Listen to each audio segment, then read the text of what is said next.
Balancing Act's Analytics module is a powerful way for you to get deeper insights into your users' input and save time in preparing reports for policymakers.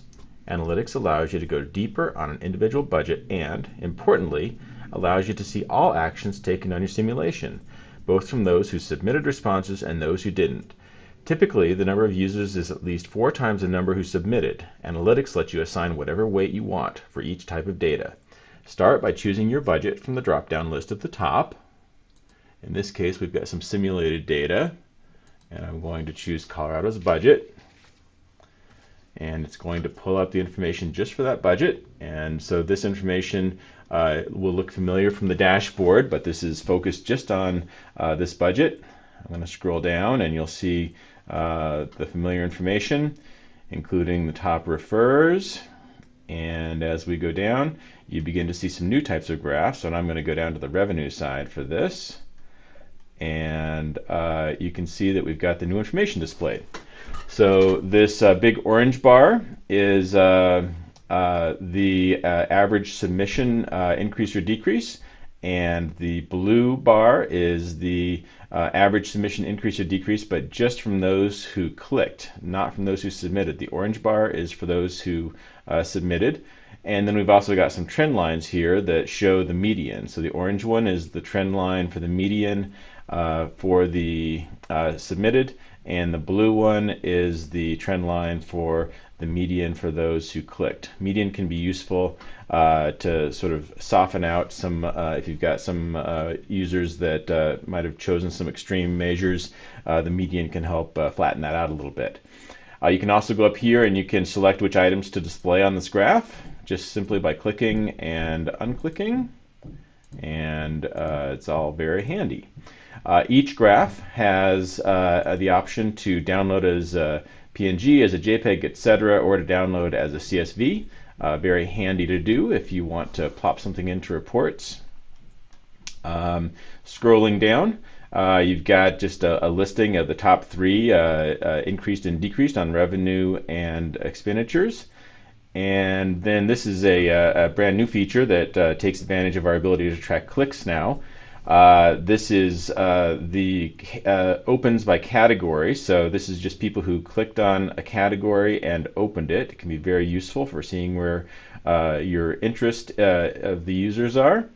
And this is opens by expense. And once again, you've got the option to download if you wish.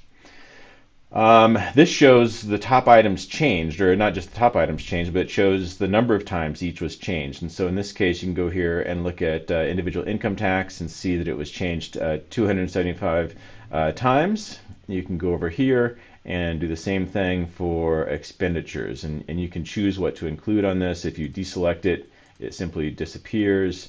It's a very handy little feature here.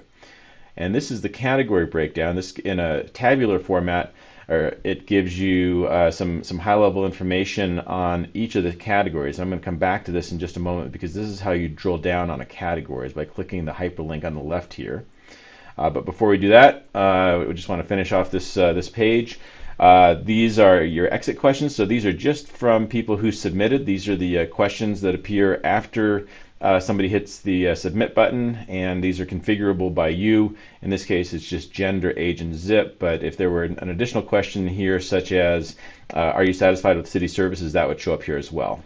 And then, I don't think this budget has any, but comments would also show up down here. Okay, let's go to one of these categories. Let's drill down on colleges and career training as a category. So now we're looking at just information. There's a whole array of information here that just pertains to what users did after they were in the colleges and career training category. So this tells you what the budgeted amount, and you've got helper tips right here. This just shows you what the baseline was. This shows you what the average submitted amount was, lowest, highest, etc. There's just an awful lot of stuff here. It's fairly self-explanatory, but it just will give you a chance to see a variety of types of information about just that category.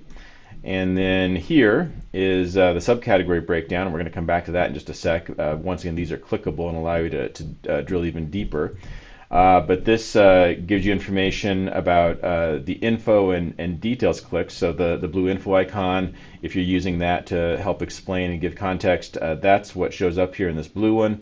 And then the black one is more details. And obviously more people are looking at the more info, but this shows you both what people had interest in learning about and then what people had interest in learning more about. So very useful information. And then over here is an interaction, and so that is an indicator of what was changed. And so in this case, 205 people changed state support for college, and down here, 136 people did. So once again, very useful information. Allows you to drill down, have as much information as possible for you and other decision makers. And then comments are all summarized down here. Okay, we've got one more level to drill down deeper, and that's to go into the subcategory breakdown. And so if you click on this over here, let's click on financial aid. You can see you've got the same type of treatment with these top level boxes that are all defined and explained for you. And then it also has a summary of comments. So that's analytics. We think that this is a major step forward in not just providing an easy way for you to prepare reports, but also for you to get deeper insight into what residents are interested in and how you might be able to respond and use this information to help create a smart and wise budget. Okay, thank you very much.